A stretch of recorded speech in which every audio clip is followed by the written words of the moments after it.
আসসালামু আলাইকুম। আজ অবস্থান করছি দিনাজপুর জেলার আমবাড়ি হাটের। দর্শক, এই হাট থেকে আমরা ছোট ছোট ষাঁড় বাছুরগুলো কেমন দামে ক্রয় বিক্রি চলে সেই তথ্য আজকে আমরা জানিয়ে দেওয়ার চেষ্টা করব। দর্শক, যে সামনে তিনটা কেমন দামে ক্রয় বিক্রি চলবে সেই তথ্য আমরা আজকে দিব। দর্শক দেখতে পাচ্ছেন এগুলো কেমন দামে ক্রয় বিক্রি চলে আজকে বাজার দর আমরা জানিয়ে দেওয়ার চেষ্টা করব। কত নিলেন ভাই? 17,000। কত চাইছিল?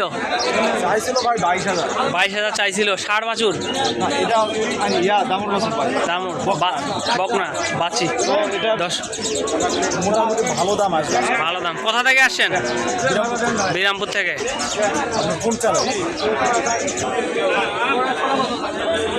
দর্শক আমরা সামনে দেখতে পাচ্ছি কেমন দামে ক্রয় বিক্রয় চলে। আসসালামু আলাইকুম।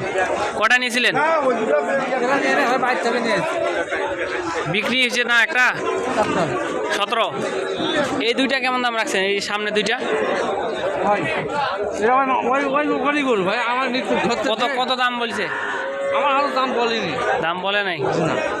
দর্শক আমরা এই যে সামনে দেখতে পাচ্ছি কেমন দামে ক্রয় বিক্রয় চলে সেই তথ্যগুলো আমরা আজকে জানিয়ে দেওয়ার চেষ্টা করব। যে দেখতে পাচ্ছেন কত বলে, দাম কত চায়?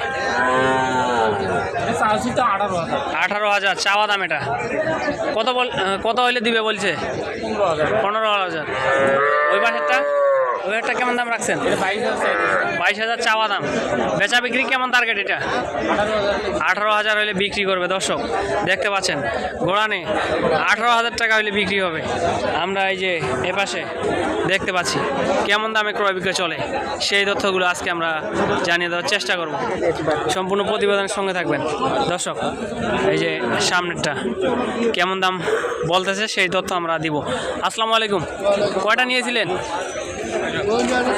4টা। বিক্রি হয়েছে 2টা? একটা। কত দিয়ে বিক্রি করছেন? 26,000। এই যে জোড়া দুটো কেমন দাম রাখছেন?